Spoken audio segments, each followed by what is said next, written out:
আজকে আমি তোমাদের সাথে শেয়ার করব ধোকার ডালনা। এটা একটা পুরনো রেসিপি বলা যায়। তার জন্য আমি মটরের ডালটাকে ভালোভাবে বেটে নিয়েছি, আগে ভিজিয়ে রেখেছিলাম।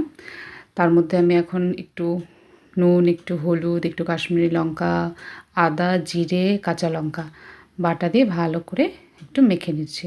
তারপরে আমি একটা ননস্টিকের প্যান গ্যাসে বসিয়ে দিচ্ছি। তোমরা কড়াইও করতে পারো চাইলে, তবে ননস্টিকের প্যান হলে ভালো হয়, সুবিধে হয়। তো এখন আমি যে মাখানো ডালটা ছিল সেটা আমি দেখো ননস্টিকের প্যানে এইভাবে দিয়ে দিয়েছি। পুরোটা হাত দিয়ে ভালো করে এরকম করে নেড়ে চেড়ে সমানভাবে একটু পেতে দেবে, তাহলে সুবিধা হবে। তারপর একটু ঢাকা দিয়ে দেবে, তারপর এটাকে উল্টে দেবে, দেখবে ঠিক সুন্দরভাবে উল্টে যাবে।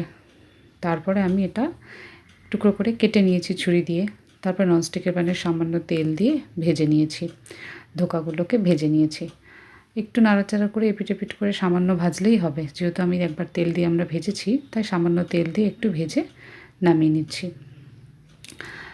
তারপরে আমরা এবার ননস্টিকের প্যানটাতে দিয়ে দেব একটু তেল, তেজপাতা, একটু জিরে ফোড়ন, গোটা গরম মশলা, দারচিনি, লবঙ্গ, এলাচ একটু দিয়ে দিলাম। তারপরে আমি একটু আদা, জিরে আর যে লঙ্কা বাটাটা ছিল সেটা এবার এর মধ্যে দিয়ে দিলাম। তারপরে একটু হলুদ দিলাম, একটু নুন দিলাম, একটু টমেটো সস যদি দাও তোমরা খুব টেস্ট হবে।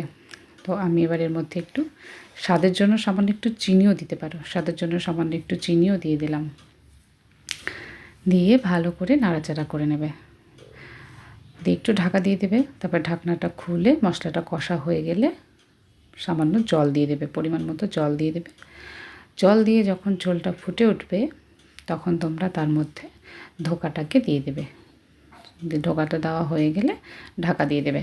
এবার ফুটে উঠলে ঢাকনা খুলেই গরম মশলা, একটু ঘি, ব্যাস দিয়ে নামিয়ে নেবে।